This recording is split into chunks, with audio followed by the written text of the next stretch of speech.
Africa has water wars or Africa's water futures. The Lesotho Highlands water project versus Ethiopia's Grand Renaissance Dam. This is what we're going to talk about today. Across Africa today, a new strategic battle is emerging. Not over oil, not over gold, not even over land, but over water or water. And two projects now symbolize Africa's growing struggle over water security more than anything else on the continent. The Lesotho Highlands Water Project in Southern Africa and Ethiopia's Grand Renaissance Dam on the Nile River. One project became the model of cooperation, and the other became the source of geopolitical tension and diplomatic confrontation. One represents negotiated regional integration. The other exposed deep historical grievances, colonial-era agreement, and fear about national survival. Yet both projects reveal the same reality. Africa is becoming, water is becoming Africa's most strategic resource. And the African Union may soon face some of the most difficult political challenges in its history because of it. Today, we examine how these projects work, why they matter, why one became relatively cooperative, why the other became explosive, and what all of this means for Africa's future. The Lesotho Highlands Water Project. The Lesotho Highlands Water Project, or LHWP, is one of Africa's largest cross-border infrastructure systems. It is a partnership between the Kingdom of Lesotho and the Republic of South Africa. The project was officially established in 1986. Its purpose was transfer water from Lesotho's mountains into South Africa industrial regions while generating electric power for Lesotho. The project included giant dams, underground tunnels, bridges, and hydro power systems. South Africa receives critical water supplies, and Lesotho receives royalties, infrastructure, roads, electricity generation, and economic investment. From the African Union perspective, this became an example of regional cooperation working relatively successfully. Ethiopia's Grand Renaissance Dam. Now let's move north to the Nile River. And here the situation becomes much more complicated. Ethiopia's Grand Renaissance Dam, often called the GERD, is one of the largest hydroelectric projects in the world. The dam was built on the Blue Nile in Ethiopia. And unlike the Lesotho project, this project immediately triggered major regional tensions. Why? Because Egypt depends on the Nile River for survival. Nearly all of Egypt's population lives around the Nile. Its agriculture depends on the Nile. Its economy depends on the Nile. Its civilization has depended on the Nile for thousands of years, and so Ethiopia began constructing a giant upstream dam capable of controlling water flow. Egypt saw it not only as an infrastructure project, but as a national security threat. Now, let's look at the core difference between the two projects. Let's look at the core difference between the two projects. This is where the comparison becomes extremely important. The Lesotho Highlands Water Project was designed through negotiated cooperation from the beginning. South Africa recognized Lesotho's ownership of the water source. Both sides expected economic benefits. The treaty structure clearly defined water transfers, payments, responsibilities, and institutional cooperation. Now compare that to the Nile dispute. The Nile has a long and deep political history. Egypt historically controlled Nile agreements dating back to colonial-era treaties. Many of these agreements heavily favored Egypt and gave upstream African countries little influence. Egypt argued those agreements or arrangements were unfair or outdated. Egypt argued its survival depended on maintaining existing water assets. And suddenly the issue became emotional, political, historical, and geopolitical all at once. Let's look at the colonial era. Let's look at the colonial history and the Nile. One of the biggest differences between the two projects is colonial history.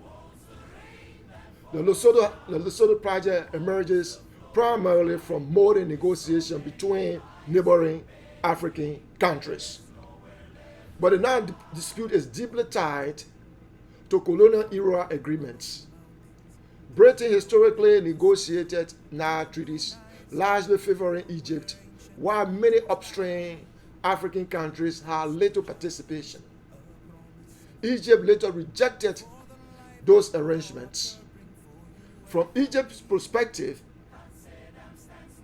why should upstream African nations remain permanently restricted by colonial agreements? From Egypt's perspective,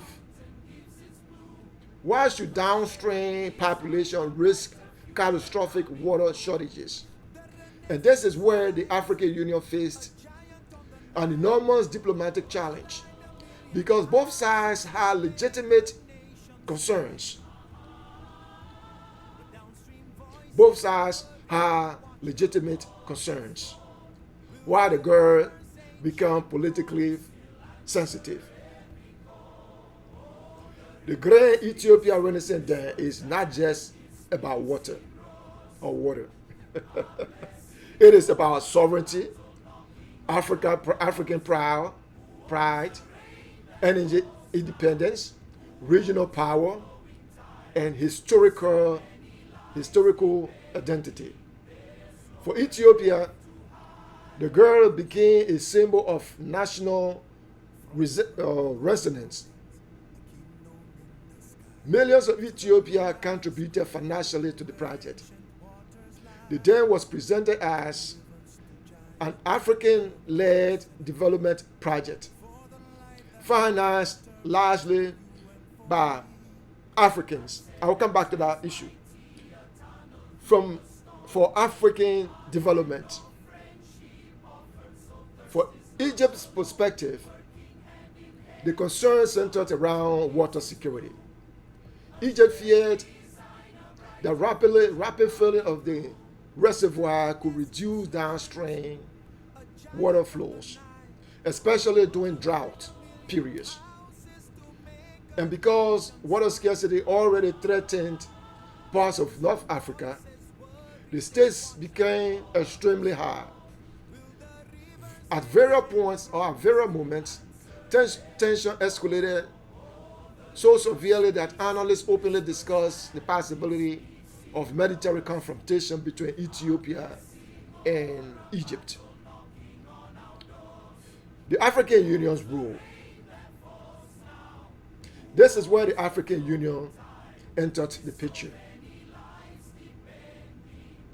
The African Union, the United Nations, the United States, the World Bank,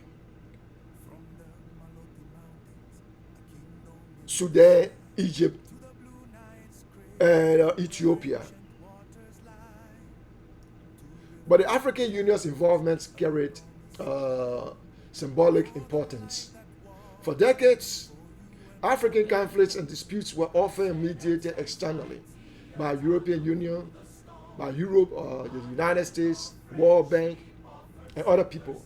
But the GERD dispute represented an opportunity for Africa to manage one of its own strategic disputes internally. And from the African Union perspective, that matters matter enormously, because if Africa cannot peacefully share rivers, future continental tension may become far worse. While the Lesotho project remained more stable. While the Lesotho project remained more stable. Now, many may ask why the Lesotho project remained relatively cooperative, why the GERD became so tense. The answer comes down to several factors. First, the scale of dependency. South Africa depends heavily on Lesotho water system, but not existentially. Egypt, however, depends on the Nile almost completely. That creates a greater political sensitivity. Second, historical baggage. The Lesotho project lacked centuries of geopolitical dispute. The Nile carries thousands of years of political history. Third, power dynamics. Lesotho is smaller economically and militarily than South Africa. Yet both sides structured the project around negotiated compensation. The Nile Basin involved multiple countries with competing regional ambitions. Fourth, purpose. The Lesotho project primarily transfers water.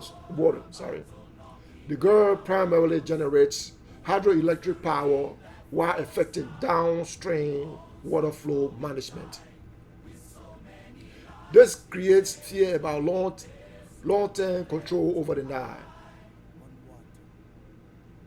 Nile system. The bigger African question.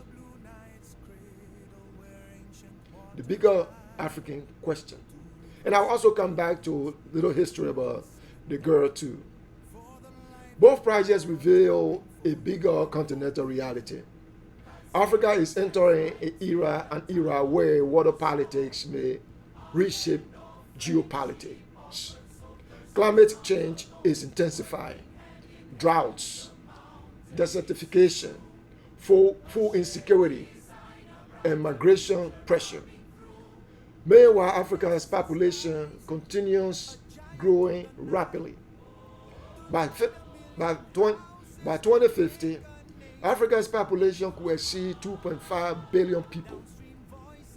And all those people will need water, electricity, agriculture, and industrial development. That means future African politics may increasingly involve around rivers, dams,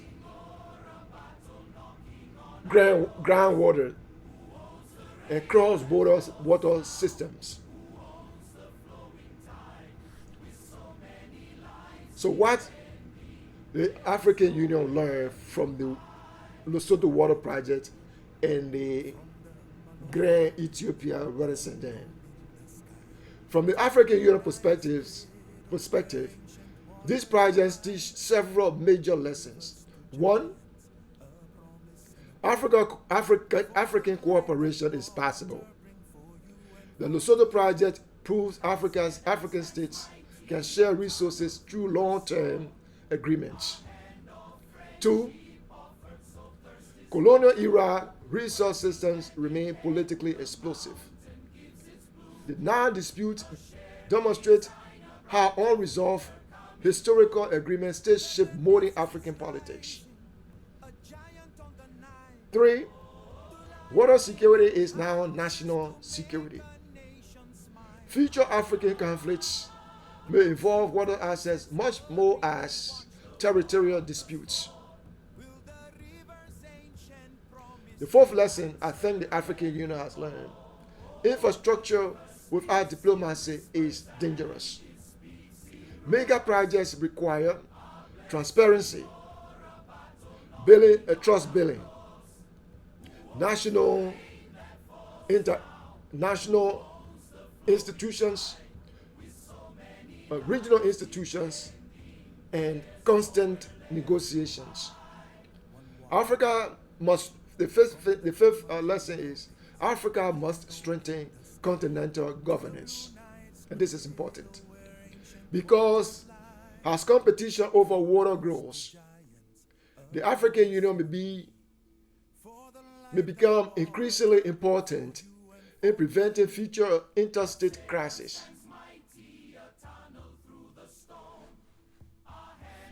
The Lesotho Highlands water project and the Ethiopia Grand Renaissance Dam tell two different stories about Africa.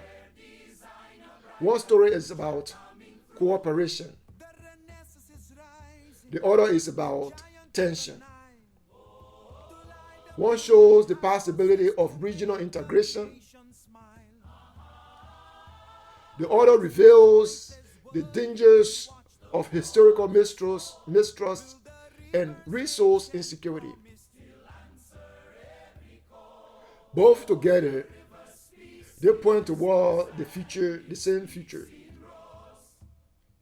A future where water may become Africa's most valuable strategic asset.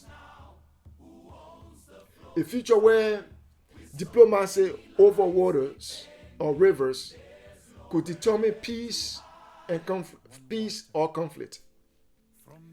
A future where the African Union may be forced to evolve from a political organization into a true continental manager of Africa's shared survival.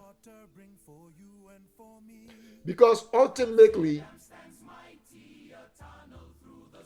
the question is no longer whether Africa has enough water or water. The question is whether Africa can manage that water fairly, peacefully, and sustainably. As I said, about financing, there are two things I want to conclude on about financing this project. The Grand Ethiopian Renaissance Dam. This project was largely financed by Ethiopians in the diaspora, Ethiopians at home. They did it through payroll deduction. They did it through contributions, through government bond. They financed that project entirely. That teaches Africans something very important, that we can finance mega projects. We can finance the African Union to do bigger things. Ethiopia raised $5 billion, and it took them 14 years to build the GERD, GERD, from their own resources. This is because of the tensions between Ethiopia, Sudan, and Egypt.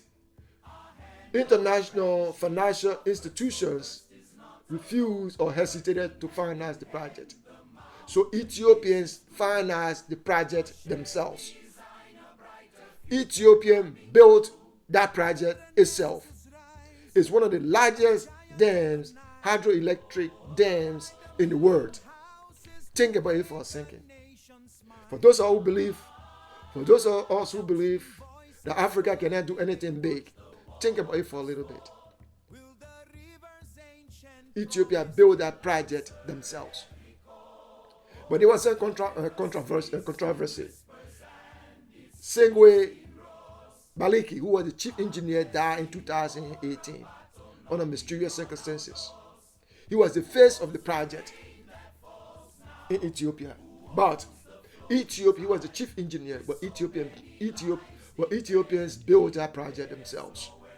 This shows to you that we can build bigger projects if we work together. We always have differences.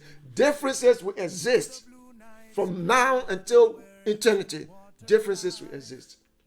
But we always have to find ways to work together.